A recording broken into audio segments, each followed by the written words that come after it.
வணக்கம், நான் Sandhya. Welcome to Thamas kitchen.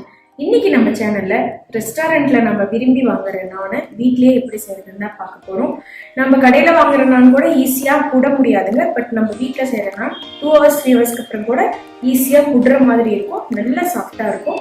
அதுக்கு ஏற்ற சைடிஷா ஒரு மஷ்ரூம் கிரேவி எப்படி செய்யறதுன்னு பார்க்க போறோம். இந்த மஷ்ரூம் கிரேவியும் டிபிக்கல் ரெஸ்டாரண்ட் டேஸ்ட்லயே இருக்கும். வாங்க எப்படி செய்யறதுன்னு பார்க்கலாம். இதுக்கு முதல்ல நம்ம இந்த மாதிரி சூப்பராக நான் செய்கிறதுக்காக மைதா மாவு பிசையணும். அதுக்கு 1 டீஸ்பூன் ஈஸ்ட், 1 டீஸ்பூன் சுகர், கொஞ்சமாக ஹாட் வாட்டர், இது எல்லாத்தையும் போட்டு நல்லா மிக்ஸ் பண்ணி ஒரு 5 நிமிஷம் வச்சிடலாம் தனியாக. அடுத்தது 2 கப் மைதா மாவு எடுத்து அதில் கொஞ்சம் உப்பு ஆட் பண்ணிக்கிறோம். இதை நம்ம ஆல்ரெடி கரைச்சி வச்சுருக்க சுகர் ஈஸ்ட் கலவையும் போட்டுக்கிறோம். போட்டுட்டு கொஞ்சமாக வெது வெதுப்பான தண்ணியை ஊற்றி நம்ம நல்லா சப்பாத்தி மாவு பதத்துக்கு இதை நல்லா பிசைஞ்சு வச்சுக்கிறோம். இது பிசைகிறதுக்கு மேக்ஸிமம் ஒரு 1.5 கப் அளவு தான் தண்ணி பிடிக்கும், அதுக்கு மேலே பிடிக்காது. இப்போ நம்ம இதை சூப்பராக பிசைஞ்சு வச்சாச்சு.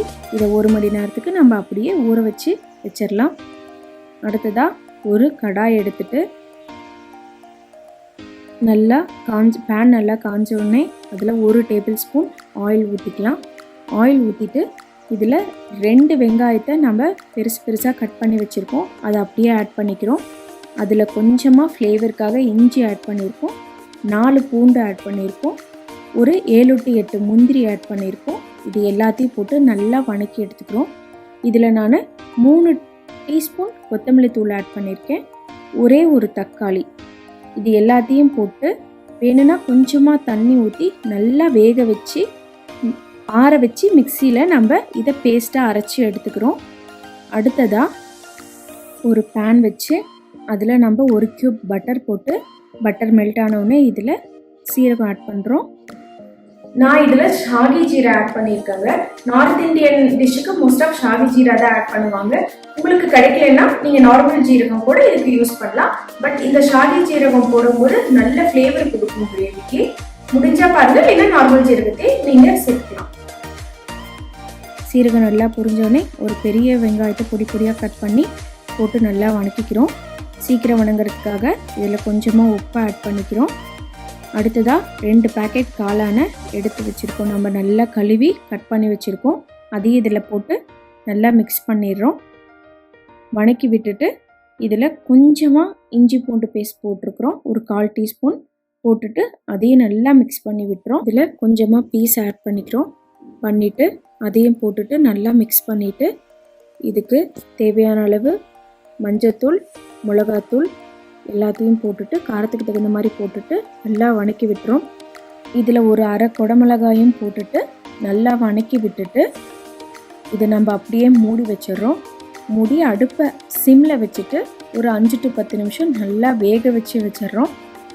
ஒரு 5 to 10 நிமிஷத்துக்கு அப்புறம் பார்த்திங்கன்னா பாருங்கள், மஷ்ரூம் நல்லா தண்ணி விட்டு சூப்பராக வெந்து வந்திருக்கு.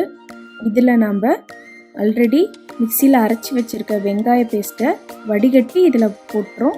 ஏன்னா கிரேவி நம்மளுக்கு நல்லா ஸ்மூத்தாக கிடைக்கணுங்கிறதுக்காக இதில் ஒரு 1/2 டம்ளர் தண்ணியும் ஊற்றி நல்லா மிக்ஸ் பண்ணி வடிகட்டிடுறோம். முந்திரி சீக்கிரம் கெட்டிப்பட்டுரும், அதனால் ஒரு 1/2 டம்ளர் மட்டும் தண்ணி ஊற்றி நல்லா செமி கிரேவியாக வர மாதிரி வடிகட்டி நல்லா கொதிக்க வச்சிடறோம். பாருங்கள், இப்போ நம்ம கிரேவி நல்லா கொதிச்சிட்ருக்கு. இதில் உப்பு இப்போ வேணும்னா தேவையான அளவு நம்ம உப்பையும் ஆட் பண்ணிக்கலாம், சுகரும் ஆட் பண்ணிக்கலாம். சுகர் ஆப்ஷனல் தான், வேணும்னா போட்டுக்கலாம், இல்லைன்னா விட்டுடலாம். இது எல்லாம் போட்டுட்டு நல்லா மிக்ஸ் பண்ணிவிட்டு மறுபடியும் நம்ம ஒரு 5 நிமிஷம் அப்படியே மூடி வச்சிட்டோம்னா அவ்வளோதாங்க, நம்ம கிரேவி சூப்பராக ரெடி ஆயிரும். 5 நிமிஷத்துக்கு அப்புறம் எடுத்து சர்வ் பண்ண வேண்டியது தான். 5 நிமிஷத்துக்கு அப்புறம் நம்ம கிரேவி இப்போ சூப்பராக ரெடி ஆகிடுச்சுங்க. அடுத்து இப்போ இதுக்கு தேவையான நானும் நம்ம எப்படி செய்கிறதுன்னு பார்த்துடலாம். நம்ம ஆல்ரெடி ஊற வச்சுருக்க மாவு எடுத்துகிட்டு நல்லா ஒரு தடவை மிக்ஸ் பண்ணி வச்சுட்டு ஒரு லெமன் சைஸ் உருண்டை பிடிச்சி நம்ம மாவு போட்டு இதை நல்லா பெருசாக தேய்ச்சிக்கிறோம். தேய்ச்சிட்டு இதை மறுபடியும் நம்ம முக்கோணமாக இந்த மாதிரி தேய்ச்சிக்கிறோம். தேய்ச்சிட்டு இதை மறுபடியும் மாவு போட்டு நல்லா இந்த மாதிரி தேய்ச்சிடுறோம். தேய்ச்சிட்டு பேன் காஞ்சோடனே இதில் நம்ம பண்ணி வச்சுருக்கிறத போட போகிறோம்.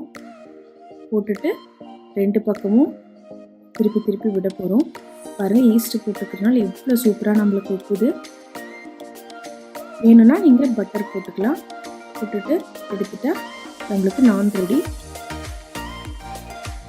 அடுத்ததாக இந்த மாதிரி தேய்ச்சிட்டு நீங்கள் இதில் கொஞ்சமாக கொத்தமல்லி தழை ஸ்ப்ரெட் பண்ணி எள்ளு கொஞ்சமாக போட்டுட்டு மேலாக திருப்பி போட்டு வேணால் பட்டர் ஆட் பண்ணிக்கலாம். போட்டுட்டா இதுவும் ஒரு நல்ல ஃப்ளேவரோடு இருக்கும். நம்மளுக்கு கொத்தமல்லி தழை எள்ளு ஃப்ளேவரோடு சூப்பராக இருக்கும். இப்போ பாருங்கள், நான் நம்மளுக்கு சூப்பராக ரெடி ஆயிடுச்சு. நம்ம கடையில் வாங்குகிற நான் கூட பிக்கவே முடியாதுங்க. இது பாருங்கள் எவ்வளோ சூப்பராக நம்மளால் போட முடியுது. நீங்களும் வீட்டில் இந்த மாதிரி ட்ரை பண்ணி பாருங்கள், என்ஜாய் பண்ணுங்கள். தேங்க்யூ. எனக்கு வீடியோ பார்த்தீங்களா? கண்டிப்பாக ட்ரை பண்ணி பாருங்கள். அதே ரெஸ்டாரண்ட் ஸ்டைலில் வரும். ட்ரை பண்ணி பார்த்துட்டு எப்படி இருக்குதுன்னு சொல்லுங்கள். இந்த வீடியோ பிடிச்சிருந்துச்சின்னா லைக் பண்ணுங்கள், ஷேர் பண்ணுங்கள். மறக்காமல் நம்ம சேனல் தம்ஸ் கிச்சனை சப்ஸ்கிரைப் பண்ணுங்கள். நன்றி.